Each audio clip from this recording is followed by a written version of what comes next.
The Fed is expected to cut interest rates again Thursday. 미 연방준비제도는 이번 목요일 회의를 마무리하면서 또 한 번의 금리 인하를 결정할 가능성이 높아 보입니다.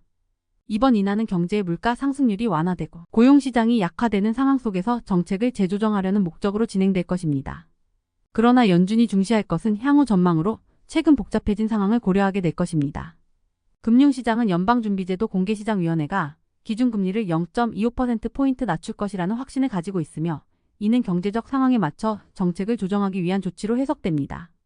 주된 관심은 제롬 파월 연준 의장이 새로운 경제 상황과 도널드 트럼프 대통령의 당선이라는 정치적 상황 속에서 연준이 향후 어떻게 대응할 것인지에 쏠리고 있습니다.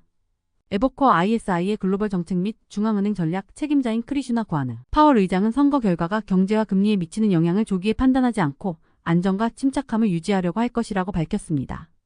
정책 이반자들이 정치적 논란에서 벗어나고자 하는 기존의 입장을 고려하여 파월 의장은 새 정부의 계획을 충분히 검토할 시간을 가지겠다고 밝힐 것이며 실제 정책이 개발되고 실행됨에 따라 이에 대한 평가를 조정할 것이라는 의견도 덧붙였습니다.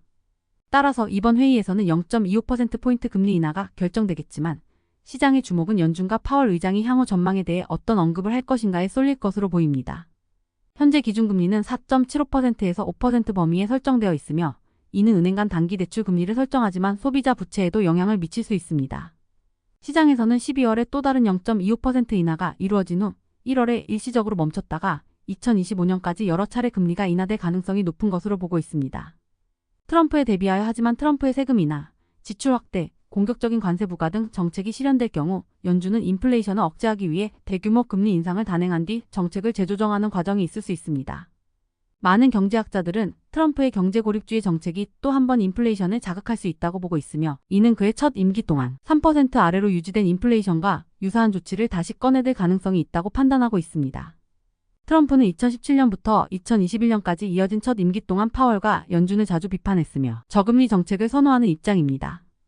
LPL 파이낸셜의 퀸시 크로스비 수석, 글로벌 전략가는 모든 사람들이 향후 금리 인하 여부와 그 시점에 주목하고 있다며 또한 연준이 인플레이션 문제에서 승리를 선언할 수 있는지 여부도 중요한 관심사라고 언급했습니다. 이 질문들에 대한 답변은 대부분 파월의 회의 후 기자회견에서 나올 가능성이 큽니다. 위원회는 금리에 대한 공동결정을 발표할 예정이지만 분기마다 발표하는 경제 전망 요약은 이번에 제공되지 않습니다. 경제 전망 요약 문서에는 인플레이션, GDP 성장, 실업률, 그리고 개별 위원들의 금리 전망을 담은 점도표가 포함되어 있습니다. 1월 일시 중단 이후 연준의 방향성에 대해 시장은 불확실성을 가지고 있습니다. S&P는 12월에 업데이트될 예정입니다.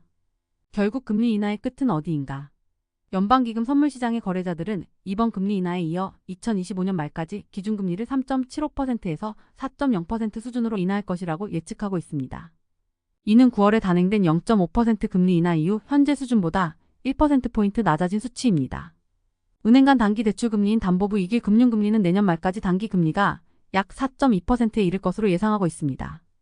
예일 경영대학원에서 금융학 교수로 재직 중인 빌 잉글리시는 이 금리 인하 주기의 최종 목표는 무엇인가라는 질문이 중요하다고 언급하며 경제가 강세를 보이는 가운데 곧 휴식을 취하고 추이를 지켜볼 가능성이 있다고 덧붙였습니다.